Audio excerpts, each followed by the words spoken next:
So hello guys, यहाँ पर हो चुकी हूँ मैं रेडी। मैंने अबाया पहन लिया है और नीचे टैक्सी आ गई है, तो हमें जाना है टैक्सी तक। उसके बाद हम टैक्सी में बैठे और थोड़ी देर के बाद जब हमें नींद आने लगी तो हमने चाय ऑर्डर की। और चाय पीने के बाद फिर हमने उसके साथ थोड़ा सा स्नैक्स वगैरह भी ऐड किए, ताकि मुंह चलता रहे तो इतना ऐसा ना लगे कि कुछ खाली खाली सा है।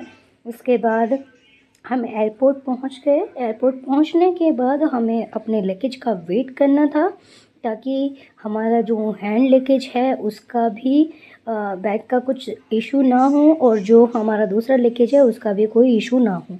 तो इसलिए मेरा वेट था 40 kg। हालांकि मेरा वेट उससे कम ही निकला, जितनी चीज़ें थी उसमें कम ही हुआ। उसके बाद मैं आ गई वॉशरूम, और वॉशरूम आने के बाद मैं फ़ोटो ना क्लिक करूं या वीडियो ना बनाऊं मिरर को देख के। अगर मिरर अच्छा हो तो ऐसा हो नहीं सकता। तो फिर उसके बाद मैंने फ़ोटो और वीडियो क्लिक की यहाँ पर, और उसके बाद मैं निकल गई। मुझे बैठना था वेटिंग ज़ोन में, और यहाँ आ गई मैं वेटिंग ज़ोन में। उसके बाद यहाँ मैंने कुछ शॉपिंग करने की कोशिश की, पर मुझे कुछ पसंद नहीं आया, क्योंकि मेरे पास पहले से ही काफ़ी सामान था और जो मेरा बड़ा लगेज था वो मैंने पहले ही दे दिया था बाहर, और छोटा लगेज को मैं अपने साथ लेके ही फ़्लाइट तक गई। क्योंकि जो छोटी चीज़ें होती हैं मुझे अपने साथ ही रखना ज़्यादा अच्छा लगता है, क्योंकि मुझे कभी भी कोई भी चीज़ की ज़रूरत पड़ सकती है। जैसे मेडिसिन्स होते हैं, टैब होता है, फ़ोन होते हैं, चार्जर वगैरह होते हैं, या और भी कोई खाने पीने की चीज़ हो सकती है, या पिलो वगैरह होते हैं, तो वो मैं अपने साथ ही बाय करती हूँ। और उसके बाद हम बैठ गए हैं वेटिंग ज़ोन में। यहाँ पर ये बारी बारी करके पहले जो फ़्लाइट होती है ना उसको पीछे से भरा जाता है, ज़ोन डी, ज़ोन बी, इस तरीके से ज़ोन 3, ज़ोन 2, ज़ोन 1, ज़ोन 0।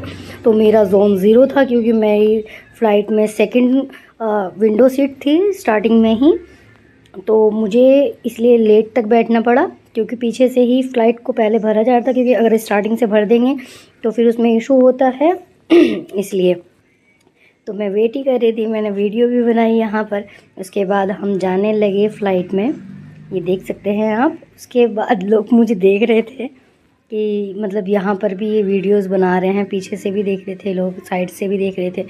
मैं कोई नहीं, होता ही है थोड़ा ना, मतलब ऑकवर्ड लगता है स्टार्टिंग में, पर धीरे धीरे आदत हो जाएगी मेरे को भी। अभी मुझे थोड़ा सा ऑकवर्ड ही लगता है। अभी ये सब लोग मुझे देख ही रहे थे, फिर मैंने वहीं वीडियो को ज़्यादा नहीं किया, क्योंकि वो सब देख ही रहे थे। फिर उसके बाद मैंने अपनी सीट हायर करने के बाद मैंने बाहर चेक किया, बाहर का मौसम कैसा हो रहा था, बाहर का व्यू, और माशाल्लाह बहुत ही अच्छा व्यू आ रहा था उस टाइम पे। तो मैं बहुत सारी चीज़ें नोटिस करती रहती हूँ, कोई भी चीज़ होती है तो ऑब्ज़र्व करने की कोशिश करती हूँ। यहाँ पर ये पाकिस्तानी फ़्लाइट थी, मैं उसको भी देख रही थी। उसके बाद यहाँ पर ये लगेज वगैरह रखे थे।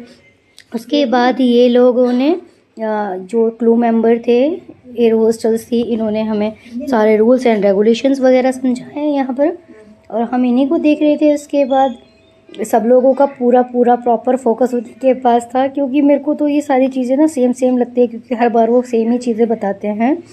पर अल्लाह ना करे कभी ऐसी कोई इमरजेंसी आए, तो इसलिए भाई थोड़ा बी केयरफुली सुनना ही बेहतर होता है, क्योंकि कभी कभी ऐसी चीज़ें होती हैं जो हम लोग नहीं सुन पाते हैं, नहीं समझ पाते हैं, और फिर बाद में दिक्कत हो सकती है। तो इसलिए मैं भी बी केयरफुली ही सुन रही थी। हालांकि मेरी वीडियोस चल रही थी पर मैं सुन रही थी। पर इस बार खाना भी थोड़ा सा ठीक था। हालांकि इसमें कोई ड्रिंक नहीं थी, सिर्फ पानी दिया इन्होंने, स्टार्टर दिया, इसमें कबाब थे और चिकन टिक्का वगैरह थे, यही था। तो टेस्टी था, हालांकि पहले तो लास्ट टाइम तो अच्छा भी नहीं था।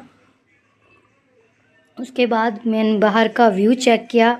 यहाँ पर हमारी फ़्लाइट उड़ चुकी थी और ये ऊपर से व्यू आ रहा था, जो कि बहुत ज़्यादा खूबसूरत लग रहा था, एकदम चमचमाता साफ सब चीज़ें। जैसे हम नीचे से स्काई को देखते हैं वैसे स्काई से हम ज़मीन पे देख रहे थे, तो ये भी काफ़ी हद तक अच्छा लग रहा था।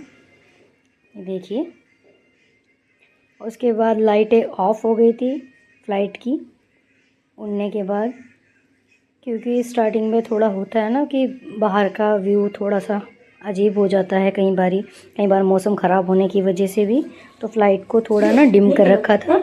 उसके बाद मैंने फ़्लाइट के अंदर से ना, ये एडवर्टाइजमेंट की एक फ़ोटो लगी हुई थी, मैंने उसको भी इसके अंदर कैचअप कर लिया। उसके बाद हम आ गए दिल्ली एयरपोर्ट, और ये दिल्ली एयरपोर्ट का व्यू है, ये भी बहुत ही खूबसूरत लग रहा था यहाँ पर। फिर उसके बाद हम लगेज का इंतज़ार करने लगे।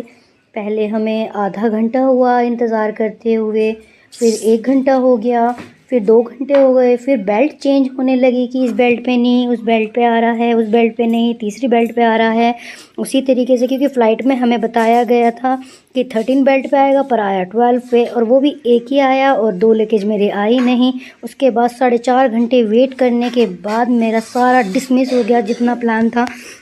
उसके बाद हम लोग आए यहाँ मेरठ रेस्टोरेंट में। ये बहुत अच्छा है, ढाबा है, वेजिटेरियन है, और यहाँ के जो वो हैं स्टाफ है वो बहुत अच्छे हैं, बहुत हम्बल हैं। तो मुझे यहाँ का खाना भी टेस्टी लगता है, और यहाँ की साफ़ सफाई, क्लीनिंग वगैरह से सब बहुत बढ़िया लगती है। उसके बाद मेरी फैमिली जब मुझे लेकर आ रखी थी, उसके बाद मैं अपने घर के लिए हम निकल गए। यहाँ पर थोड़ा हम फ्रेश थे, क्योंकि पहले मैं बहुत ज़्यादा टायर्ड हो गई थी और हमें बहुत परेशानी हुई इस सफ़र में, क्योंकि मैं 4 से 5 घंटे लेट थी। और मुझे दोपहर में पहुंचना था घर पे, पर मुझे शाम को पहुंचना पड़ा है। देख सकते हैं आप, शाम हो चुकी थी और फाइनली हम आ गए अपने घर। माशाल्लाह माशाल्लाह, अल्लाह का ढेरों ढेर शुक्र अदा किया अपने घर पहुंचने के बाद। और मैंने खाना वाना खाया, अम्मी ने